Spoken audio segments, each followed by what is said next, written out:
If you are ready, we can start. Yeah, sure. Before that, thanks a lot for this opportunity. I'm Maheswaran, manage sales for Varonis, based out of Chennai, southern part of India. Yeah, great to get connected on. Sir, I was reading the company's profile and I read a sentence which was there. So it says Varonis is fighting a different battle than conventional cybersecurity companies. So, sir, what is Varonis all about, and how it is fighting a different battle than the conventional cybersecurity companies? Yeah, great. That's a great question, Om. So firstly, I'll just give a quick overview on who we are as a company. So Varonis is a 17-year-old company, and we are leaders in data access governance. We are listed in NASDAQ. We do approximately about 400 million in revenue. These numbers are reported, and we also have close to about 8,000 plus customers across the globe. And we think we are uniquely positioned to address customer challenges around data protection, threat detection, response, mostly because we help customers to adopt a data-centric approach or a data-first approach. And what we essentially mean by that is, and why we think it's important, is because with the change in the business landscape, where data is moving freely beyond organizations' boundaries and assets, users are accessing it from anywhere and any device, and threats are also targeting data. Most of the attacks that we are seeing right now are targeted towards data. And we think companies have deployed a lot of controls to defend against threats, which we are not denying it's absolutely important, and we're not denying that it's not essential. And organizations have deployed a lot of controls at different layers to defend against, threat-centric controls at different layers to defend against complex threats. But we believe that if organizations also complement their security framework by having controls around data, we think they'll be in a better position to detect some advanced attacks. And I'll explain with few examples on why we think it's possible. Let's take ransomware, for instance, as an example. So there are multiple variants of ransomware coming. Despite organizations deploying a lot of controls to defend against ransomware at different layers, they find most organizations being compromised. And that's because ransomware as a threat is controlled by hackers. Right? I can come up with a new ransomware which can evade most controls that are deployed by organizations, and then I can find ways to penetrate into an organization and get what I want to. But if organizations focus their approach towards what they have control upon, which is data, and the other aspect is users, but I'll talk data as an approach, irrespective of what application it is or what malware it is, as and when they see any application or user accessing data types that that particular user has never accessed, accessing more than 100 files in less than a second, some application trying to encrypt or modify a lot of files, which has never happened before, then they would have controls around something that they have control upon, which is users and data. And they'll be able to predict breaches before it creates a significant impact. All of these cases that I just mentioned, the moment that they see there is an anomaly, application accessing more than 100 files in a minute, if they immediately throw a pop-up to the user asking whether they are the ones who are accessing it, or stop any more access till they investigate the incident, then we believe that they'll be able to contain breaches significantly before it creates a significant impact. And Varonis, in a way, will help organizations to deploy a lot of controls and monitor activity around something that organizations have control upon, which is users and data. And that's why we think we are uniquely positioned and help customers in detecting a lot of complex threats like insider threats and advanced malware attacks and things like that. I hope I answered your question, no? Yes, sir. Beautifully explained. So, sir, one thing I also wanted to know, the cybersecurity issues were there before the COVID, but a lot of emphasis has started towards cybersecurity after COVID. So, why does that happen? The companies get the time to think about their cybersecurity issue during the COVID, or the attacks increased after COVID. So, what is the issue? Why it has gained a momentum after COVID? No, I think cybersecurity was always having a momentum even before 2020. I think there was a lot of emphasis on cybersecurity. Cybersecurity was becoming a boardroom issue, and the board members were keen to understand the organization's posture to defend against, because cybersecurity is a risk, but directly translating into business risks. But COVID, like the way you said, Omar, the attack surface has expanded significantly, and it also helped organizations to experiment and embrace a lot of things that they probably thought was not possible in their ecosystem, like say digitization, for instance. Right, COVID in a way accelerated digitization significantly, allowing people to access from their home offices, allowing people to access from any device. I mean, they just thought endpoint probably is just another device with which access can be provided. So they were just experimenting a lot of things. I mean, they were already experimenting it, but putting that into practice was a possibility during COVID because business mandated it. If the organizations didn't embrace any of these, they could have been out of business. So they had to do this, which in a way has increased attack surface significantly. I mean, data which was within a fixed perimeter or asset was now going beyond organizations' boundaries. So they were just suddenly concerned about what are they doing about the data? Do they know what data is important for them? Endpoint was not in their control. A user was accessing it from like 3 or 4 devices. So the footprint that data was leaving on endpoints was much higher than what it used to be. The user was operating in started operating from a very less secure environment constantly, not just for a few hours in a day. That's how they were performing their work. So compared to rigid security environments that they used to compute from, that's all gone. I mean, they're just relying on their endpoint security controls that are deployed on endpoint and their wireless security controls that are there to defend against themselves, defend against their endpoints and data that is residing on. So that actually created a lot of interest in organizations, started thinking how are they defending against such attacks. And businesses or the CIO also saw a huge benefit in operating at a minimized cost because of embracing these new modern avenues like digitalization, work from anywhere, work from any device. It also helped organizations to save a lot of money. Not immediately, initial investment was there, but the operational cost in managing IT and security, they believe that it's going to be reducing significantly, and that accelerated organizations to also secure infrastructure while embracing these new IT demands. Yes, sir. So, sir, when you were giving example, you mentioned ransomware. So, sir, what are the important things that the industry should know about ransomware? Okay. So firstly, I mean, I think in terms of ransomware trends, I just want to pick up, I want to highlight the top 2 trends that I think that the industry should know. One, we have started seeing a lot of specialization, right? So ransomware is not just done by 1 or 2 individuals; it's done by an organized group, and they started collaborating a lot. And what I mean by that is, ransomware as a process, from creating a ransomware, getting initial access, proliferating the ransomware into an organization, laterally moving into an organization, exfiltrating data. All these are now done by different teams. So it's not just done by a single team because they realize that each of these requires a different specialization. So we are seeing a lot of collaboration and specialization happening within ransomware groups. So that is something that we need to be aware of as an industry, and that's going to make these attacks more successful than before. So we have to be better prepared. Secondly, we also have started seeing ransomware attackers are not content in encrypting data and just asking for a ransom with the organizations. They are also exfiltrating data because they know that if organizations have a stringent backup process and they're able to retrieve backups, the risk might not be high if they have a good backup process. But so that's the reason.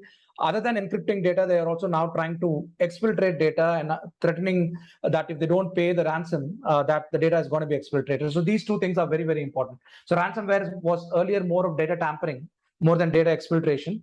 But now ransomware attacks are also stealing a lot of data.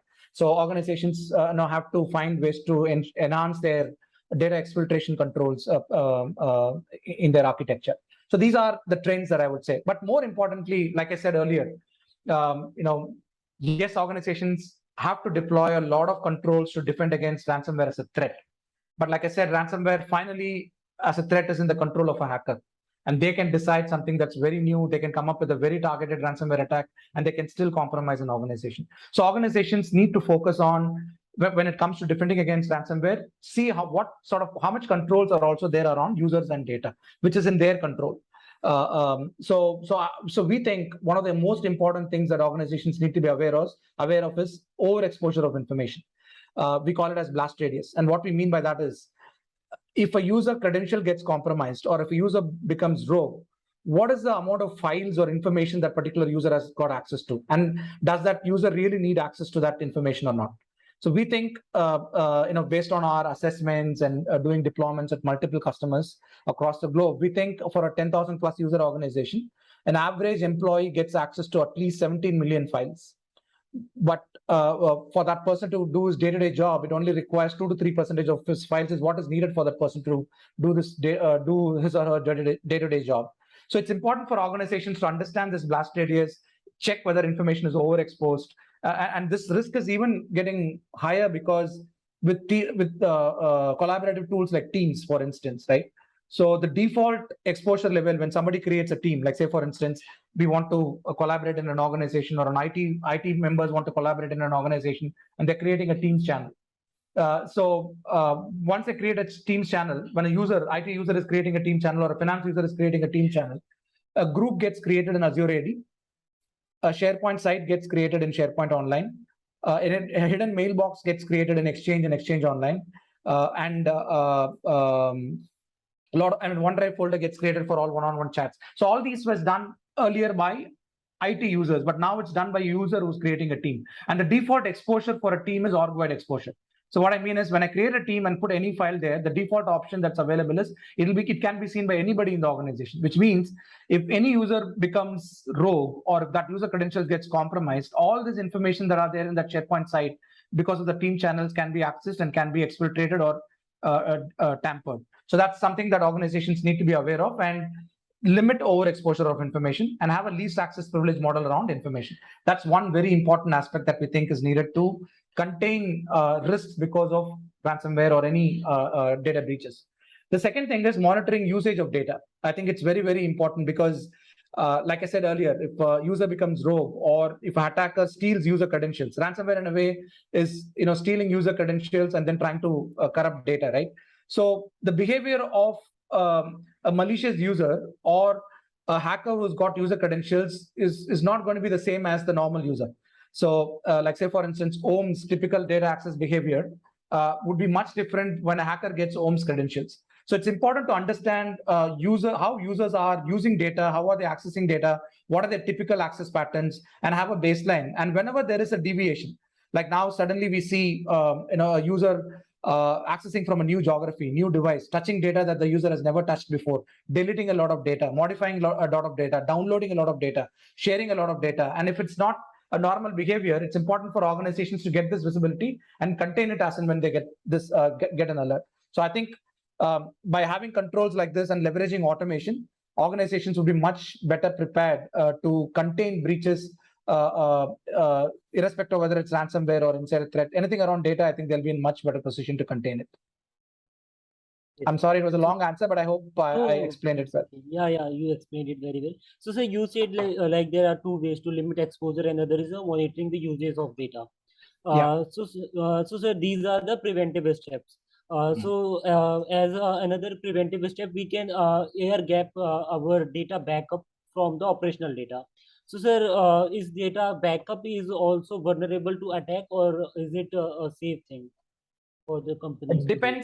It depends on what access. Again, whatever I just said, right, also extends to backed up data also. So one of the things that we normally see is with some organizations when we perform assessments in backup, a board member's data or a very senior person's data and a contract employee's data gets backed up to the same backup strategy. It goes into the same backup media. And once it goes to the backup media, can be accessed by anybody. Right? And they don't differentiate. They don't have different strategies to back up different data types, different users' data types. So that is missing. So whatever I just said for data in terms of monitoring access, limiting access, monitoring usage also goes to backed up data. Yes, having a backup strategy and backing up data is important. But if the access is not, let's say, for instance, if an admin has got access to all data that is backed up, right? And if the admin credential gets compromised, and there is a way that the admin can access the backed up data from the compromised network or device, then even the backed up data is vulnerable and even that can be corrupted. So it's important to ensure that backup strategies that organizations embrace factor these. Access needs to be limited.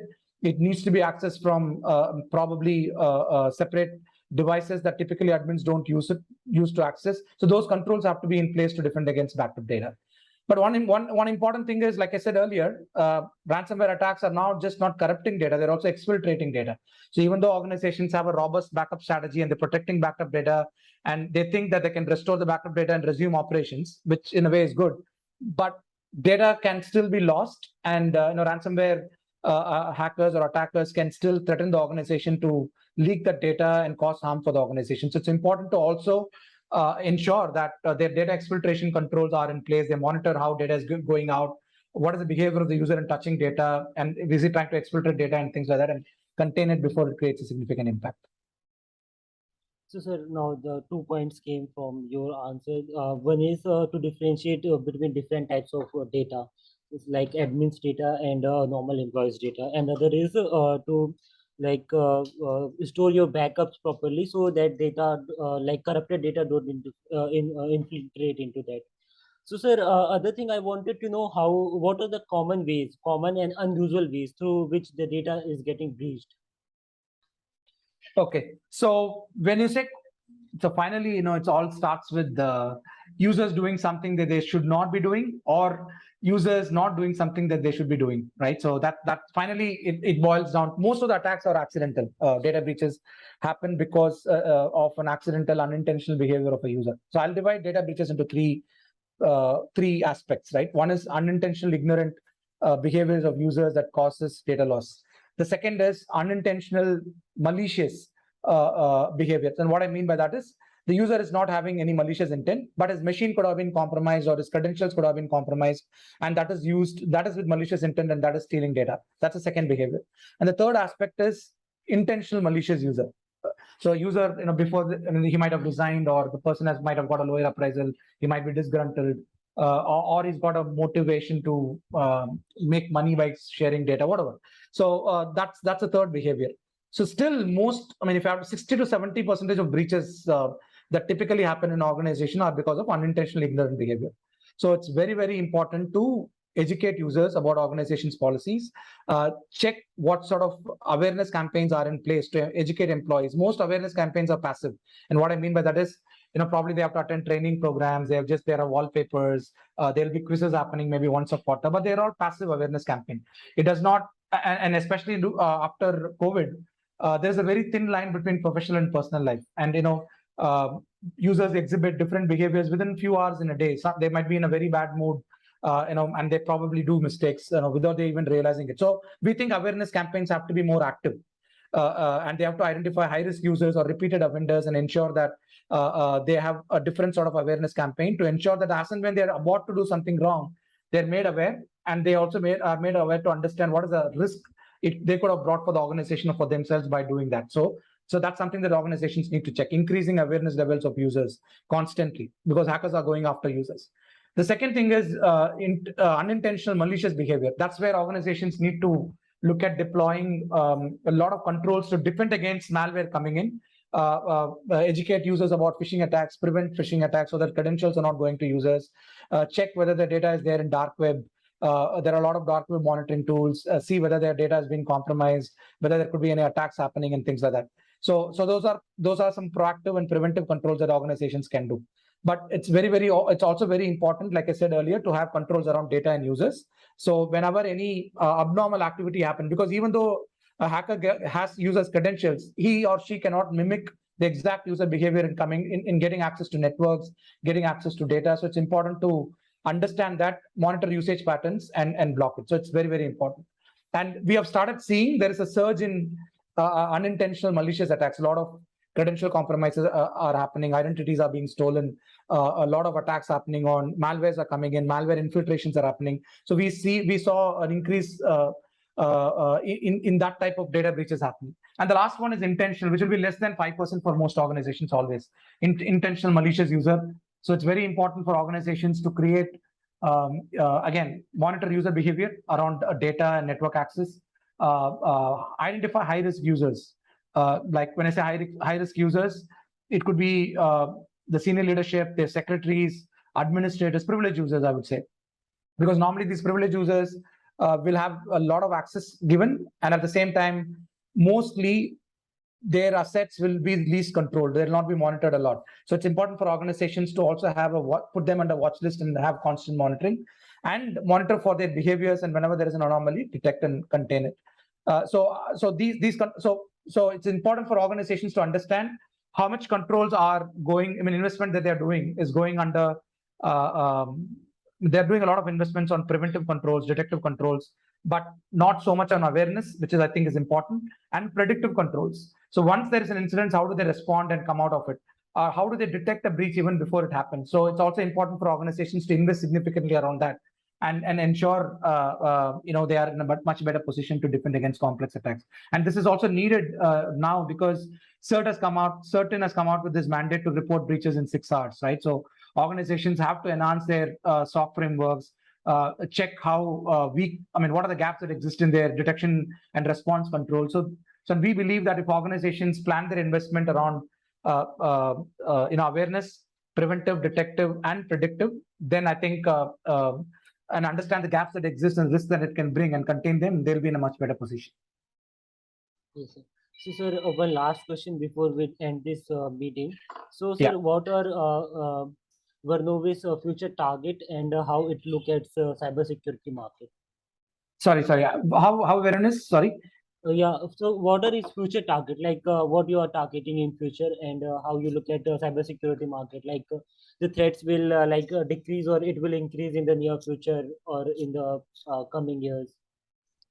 The threats are always going to remain, and it's going to get more advanced and more complex. And I think as and Varonis, like I just mentioned, we believe that as long as we continue to innovate and focus around helping organizations take a data-first approach, which revolves around helping organizations to understand what data is sensitive and important, limit the blast radius, ensure that there is a least access privilege model around data, and monitoring usage and tracking inappropriate usage of information. We believe that will help organizations significantly in enhancing their security frameworks to protect organizations around data breaches, detecting threats much faster, and also comply to different regulatory demands, privacy and regulatory needs of organizations. So our core focus is going to be remaining around these 3 segments: data protection, threat detection and response, and privacy and compliance.